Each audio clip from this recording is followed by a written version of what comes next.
काट दी भाई मशीन करते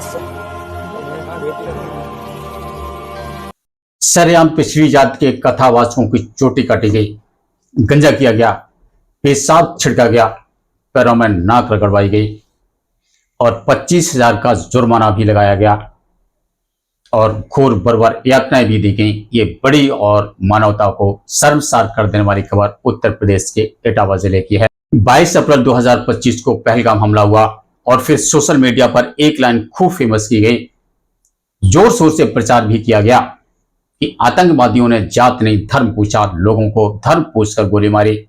और अब ठीक 2 महीने बाद 22 जून 2025 को धर्म नहीं जात पूछकर घोर अमानवीय घटना को अंजाम दिया गया।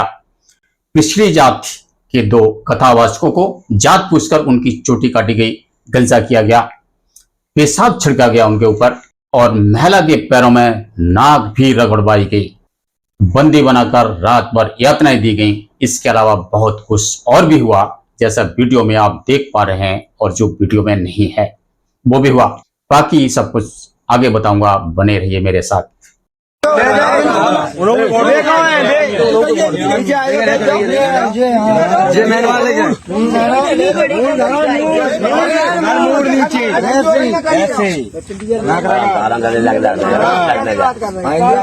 कभी नहीं करेंगे वो, कभी मत करना, इतना समझ लेना। तुम पंडित यहाँ से चुटैया कटवाए रहे, अच्छा छाड़ी हो ना कब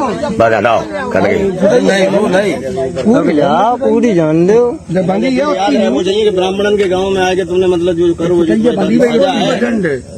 तुम जिंदगी में तुम्हें ऐसा करवो नहीं चाहिए तो जो तुमने करो भाई ले रहे पिंडिया बंदी है उतनी ले रहे बाबा। हाँ बस पूरे गुटवाले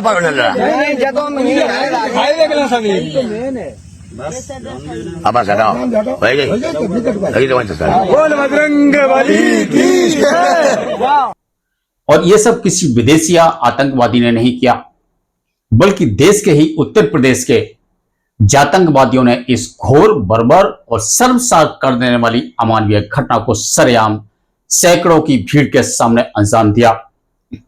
आखिर मोदी सरकार के नारे सबका साथ सबका विकास, बटोगे तो कटोगे, कि आखिर मायने क्या हैं? क्या ये सब सिर्फ एक दिखावा है? हिंदुओं के साथ एक बड़ा धोखा है?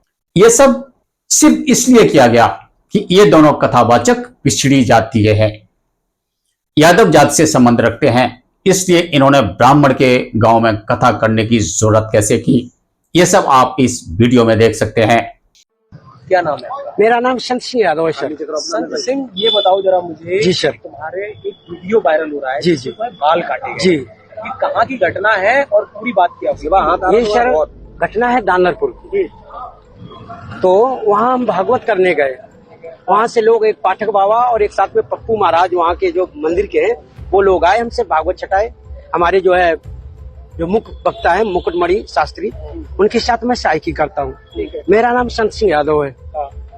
तो जब हम वहाँ गए तो चूंकि अछल्ला के पास का गांव है, तो वहाँ लोगों ने ये पूछा कि आप, पहला श्लोक हो गया, भागवत भी शुरू हो गई। शाम को उन लोगों ने पता लगाया होगा, तो वो बोले कहाँ के रहने वाले? तो हमने कहा हम रहने वाले तो कानपुर के हैं, अछल्ला भी हमको हो गए 20 साल रहते रहते। क्या काम करते हो? तो हमने कहा पहले हम शिक्षक थे, स्कूल चलाते थे। चूंकि जो मोदी सरकार आई तो उस समय प्राइवेट स्कूलों को बंद करवा दिया गया। इसके बाद फिर हम भागवत में लग गए। तो बोले कि तुम्हें पता चलता है कि चमार हो? हमने कहा हम चमार नहीं सर, हम यादव हैं। तो बोले कि आरडी दिखाओ। तो हमने कहा आरडी तो हम लाए नहीं, आधार कार्ड। बोले कि तो हमने कहा नंबर ले लो हमारा, हमारे घर से पता लगा लो। तो इन्होंने नंबर लिया, हमारे बेटे से पूछा, तो बेटे का नाम जैसे आरडी में हमने क्लिक किया तो उसका नाम लिख के आ गया, राज यादव।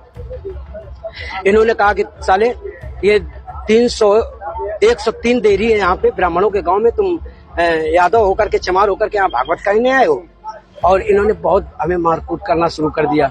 रात भर इन्होंने बहुत टॉर्चर किया सर, यहाँ तक कि हमारे बाल काट दे। और जो परीक्षित बना था, परीक्षित की मैडम से इन्होंने मूत्र, बोले भाभी आप अपना मूत्र ले आओ, उसे मूत्र से हमारे ऊपर छिड़का इन्होंने। बोले ये अब पवित्र हो गए, ब्राह्मण के मूत्र तुम्हारे ऊपर पड़ गया, अब तुम पवित्र हो गए, अब बताओ। अच्छा, तो ये उनसे पैर क्यों छुआए गए? पैर इसलिए छुआए गए कि तुम यहाँ पे संकल्प करवाया, तो आपने हमारी भाभी से, हमारी जो है ये ब्राह्मणी है, इससे आपने पैर छुआया। हमने कहा पैर हमने नहीं छुआया, हम तो वैसे भी पैर नहीं छुआते। हमने ये कहा कि ठीक है ठीक है ठीक है। तो बोले कि नहीं तुमने वो तो करवाया, संकल्प तो करवाया। तो हमने कहा संकल्प तो करवाना भाई, हमारा जो पाठन क्रिया में है वो हम करेंगे। तो कुछ लोग यह भी कहेंगे कि ऐसा इसलिए हुआ कि गांव के लोग पढ़े लिखे नहीं हैं, शिक्षा का अभाव है अभी। तो यहां पर लगे हाथ एक और बर्बर और अमानवीय खबर को देख लेते हैं कि भारत देश के कुछ पढ़े लिखे लोगों में कितनी सभ्यता है और कितनी घिनौनी जातवादी मानसिकता है उनके अंदर। यह घटना है इंडिगो एयरलाइंस के ऑफिस गुरुग्राम हरियाणा की, जहां बीजेपी की डबल इंजन की सरकार है। इंडिगो के इस ऑफिस में को पायलट को बुलाया जाता है, उसका बैग, फोन और सारा सामान बाहर रखवा दिया जाता है। जैसे ही को पायलट अंदर पहुंचता है तो प्लेन का कैप्टन और उसके साथी उस को पायलट को भद्दी भद्दी गालियां देना शुरू कर देते हैं, अपमानित करना शुरू कर देते हैं। और कैप्टन कहता है तेरी हैसियत प्लेन उड़ाने की नहीं है, तू दलित है, तेरी हैसियत सड़क पर जूता सिलने की है, इसलिए वापस जा और कहीं सड़क पर बैठकर जूता सिल, प्लेन उड़ाने का सपना छोड़ दे। तो आपने पढ़े लिखे जातवादियों की घिनौनी सभ्यता और मानसिकता को भी देख लिया कि ये कितने पढ़े लिखे सभ्य हैं। तो अब आगे बढ़ते हैं उसी इटावा वाली खबर पर। ये दोनों घटनाएं अपने आप में एक बड़ा आईना है जो दिखाती हैं कि हमारे भारत देश में जातिवादी नफरत और घिनौनी मानसिकता किस कदर से हावी है। जाति है कि जाति नहीं, ये हमारे देश की असभ्य और घिनौनी नफरत की असल सच्चाई है जो हमारे देश की बर्बर असभ्यता की पोल खोलती है। इसी जातिवादी नफरत और बीमार मानसिकता के चलते यादव जाति के दो कथावाचकों को ऐसी यातनाएं दी गई जैसे इन लोगों ने कोई बड़ा देशद्रोह का अपराध किया हो। यूपी में अखिलेश की सरकार जाने के बाद बीजेपी सरकार ने सीएम की कुर्सी और सीएम आवास को गंगा जल से धुलवाकर पवित्र करने का ढोंग किया था और अखिलेश को संदेश दिया था। उत्तर प्रदेश में किसी ने किसी का मुख्यमंत्री आवास नहीं धोया होगा गंगा जल से। जिस समय मैं वहां से बाहर हुआ, बताओ गंगा जल से धोया था मुख्यमंत्री आवास की नहीं धोया। और भारतीय जनता पार्टी से ज्यादा जातिवादी पार्टी कि आप शूद्र हैं, अपने को ऊंचा समझने की गलतफहमी में न रहें। कन्नौज में जब अखिलेश मंदिर गए तो मंदिर जाने के बाद, जब वहां से लौटने के बाद मंदिर को गंगा जल से धुलवाया गया।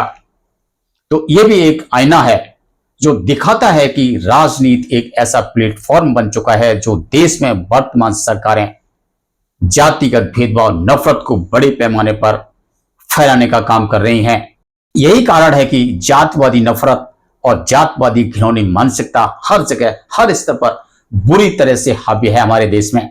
चाहे गांव हो, शहर हो, चाहे सरकारी दफ्तर हो या फिर प्राइवेट ऑफिस, चाहे राजनीतिक पार्टियां हो या सामाजिक संगठन, चाहे कोर्ट कचहरी हो या पुलिस ही क्यों ना हो, हर जगह, हर स्तर पर और देश के कोने कोने में जातवादी नफरत का आतंक हावी है जो हमारे देश को दीमक की तरह खाए जा रहा है।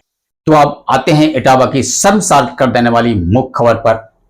21 जून को यूपी के इटावा जिले के बकेवर थाना क्षेत्र के दादरपुर गांव में दो कथावाचकों को कथा करने के लिए बुलाया जाता है, जिनमें एक का नाम संत कुमार यादव और दूसरे का मुकुटमणि यादव होता है। पहले दिन कथा होती है, कथा के बाद शाम को खाना खिलाया जाता है। लेकिन गांव के कुछ लोग कथा पंडाल में आ जाते हैं और पूछते हैं कि तुम लोग कौन हो, किस गांव से हो। तो वो दोनों बताते हैं कि उस गांव से हैं। तो गांव के कुछ लोग कहते हैं कि उस गांव में तो ब्राह्मण नहीं रहते। तो वो दोनों बताते हैं कि नहीं, हम ब्राह्मण नहीं हैं। तो गांव वालों ने पूछा क्या तुम चमार हो? तो उन दोनों ने कहा कि नहीं, हम यादव हैं। तो उनसे आधार मांगा गया ताकि जात साबित की जा सके। उसके बाद एक कथावाचक संत कुमार यादव कहता है कि मैं घर का फोन नंबर दे रहा हूं, फोन करके पता कर लो। उसके बाद फोन मिलाया जाता है, लड़के से बात होती है, वो जाति यादव बताता है और इधर ट्रू कॉलर पर भी नाम लिखा आता है। राज यादव, तो बात साबित हो जाती है कि इनकी जाति यादव है। इसके बावजूद गांव के लोग इकट्ठा हो जाते हैं और कहते हैं कि ये 300 ब्राह्मण परिवारों का गांव है। ब्राह्मणों के गांव में कथा करने की तुमने हिम्मत कैसे की, और ब्राह्मण औरतों से पैर छुआने की जरूरत कैसे हुई तुम्हारी? तो उन्होंने कहा कि हमने किसी से पैर छूने के लिए नहीं कहा, और जिस परिवार ने कथा करने के लिए बुलाया है उनको पहले से ही पता है कि हम यादव जात से हैं। उन्हें तो कोई ऐतराज नहीं, लेकिन आपको ऐतराज क्यों होना चाहिए? इतना कहने की देरी थी कि गांव के लोग बड़ी संख्या में इकट्ठा हो जाते हैं और उन दोनों कथावाचकों को बंदी बना लिया जाता है और रात भर बर्बाद यातनाएं दी जाने लगती हैं। 25,000 का जुर्माना वसूल किया जाता है, गले की चैन और अंगूठियों को भी छीन लिया जाता है, उन्हें खूब लूटा जाता है, ढोलक और हारमोनियम को तोड़ दिया जाता है। पूरी रात यातना देने के बाद में एक जंगली तानाशाही तालिबान फरमान सुबह जारी किया जाता है कि इनकी चोटी काटो। बड़े ब्यास बने फिरते हैं। उसके बाद उस तरह मंगाया जाता है और दोनों की चोटी काटी जाती है और गंजा भी किया जाता है। इन नफरती लोगों की बर्बरता यहां भी नहीं रुकी। इसके बाद जिस महिला के यहां कथा करने के लिए बुलाया गया था उससे कहा जाता है कि भाभी अपना पेशाब लेकर आओ।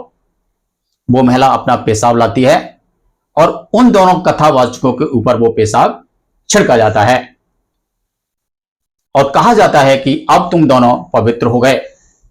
लेकिन ये नफरती लोग यहीं नहीं रुके। उसके बाद पीड़ित कथावाचकों से कहा जाता है कि उस महिला के पैरों में नाक रगड़ो, मरता क्या ना करता। दोनों ने महिला के पैरों में नाक भी रगड़ी। उसके बाद मारपीट करते हुए गांव से इनको भगा दिया जाता है। तो यह है भारत की असली और सच्ची तस्वीर। अब सवाल यह उठता है कि कथा करवाने वाले परिवार ने उनकी जाति जानते हुए कथा के लिए बुलाया था, तो गांव के तीसरे पक्ष को ऐतराज क्यों होना चाहिए? यह बर्बर घटना को अंजाम क्यों दिया जाना चाहिए था? और अगर उन दोनों ने अपनी जात छिपाई थी और गांव के लोगों की धार्मिक भावनाएं हाथ हुई थी, तो उन दोनों को पुलिस के हवाले कर देना चाहिए था। लेकिन कानून को हाथ में लेकर इस जघन्य और बर्बर अपराध को करने की इजाजत इन लोगों को किसने दी? क्या यह देश कानून से नहीं चलता, या फिर हमारे देश की सरकारें इतनी नाकाम और बिल्कुल फेल हो चुकी हैं कि शासन और कानून को संभालना इनके बस की बात नहीं रही है? या फिर जातवादी रूपी नफरत को प्रायोजित रूप से फैलाया जा रहा है? क्या हिंदू समाज में नफरत और द्वेष को जाति की आड़ में और ज्यादा गहरा किया जा रहा है, फैलाया जा रहा है, जो हमारे देश को दीमक की तरह बर्बाद किया जा रहा है? आप देख रहे थे जनलोक एक्सप्रेस टाइम्स। नमस्कार।